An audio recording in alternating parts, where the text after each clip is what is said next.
Assalamualaikum warahmatullahi wabarakatuh. Perkenalkan saya Feza Nika Fitria dengan NPM 2405002. Di sini saya akan menjawab sekaligus menjelaskan tugas yang telah diberikan oleh Ibu Asmara, yaitu soalnya adalah analisis tentang pajak dan zakat di Indonesia mulai dari ketentuan sampai pelaksanaannya.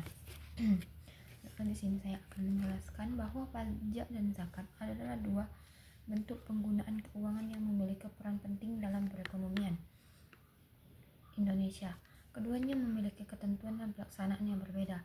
Berikut beberapa ketentuan dan pelaksanaannya. Yang pertama, pajak. Ketentuan pajak. Objek pajak.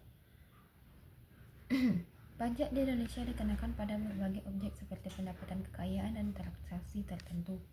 Contoh objek pajak termasuk pendapatan individual perusahaan dan penjualan barang dan jasa. Yang kedua, sasaran pajak. Sasaran pajak bisa berupa pajak orang pribadi, badan usaha, atau entitas non-presiden yang memiliki keuntungan dari sumber daya di Indonesia. Yang ketiga adalah tingkat pajak. Tingkat pajak ditentukan oleh undang-undang dan dapat bervariasi tergantung pada jenis pajak dan status wajib pajak. Misalnya, pajak penghasilan orang pribadi memiliki tingkat yang berbeda untuk golongan penghasilan bruto hingga 50 juta rupiah dan di atas 50 juta rupiah. Yang keempat adalah dasar perhitungan pajak.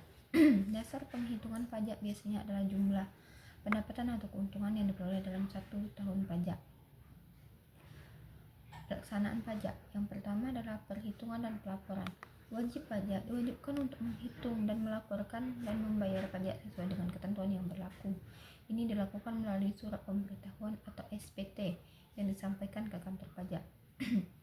Yang kedua, pembayaran pajak. Pajak dapat dibayar melalui berbagai kanal seperti bank, sistem e-billing, atau kantor pajak langsung. Ada juga potongan pajak yang diberikan untuk mendorong pembayaran tepat waktu.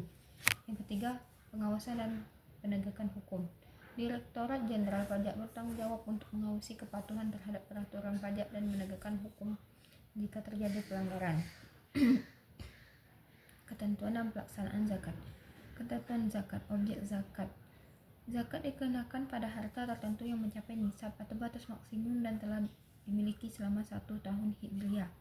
Objek zakat termasuk emas, perak, uang perdagangan, hasil pertanian, dan hewan ternak.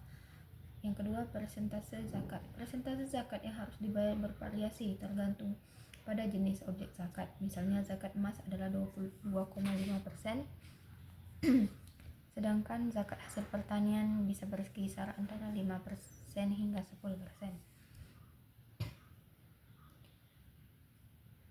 Niat dan keikhlasan. Salah satu syarat sahnya zakat adalah niat dan keikhlasan dalam membayar. Zakat harus dibayar dengan tulus sebagai bentuk ibadah dan ketaatan kepada Allah. Pelaksanaan zakat. Yang pertama, penghitungan dan pembayaran. Setelah menentukan objek dan jumlah zakat yang harus dibayar, pembayaran dilakukan kepada penerima zakat yang memenuhi syarat, seperti fakir miskin, amil atau pengelola zakat, mualaf atau orang yang baru masuk Islam, hamba, sahaya, garimin atau orang yang berhutang, fisabilillah, orang yang berjuang di jalan Allah, dan ibnu sabil atau orang yang sedang dalam perjalanan. Waktu pelaksanaan.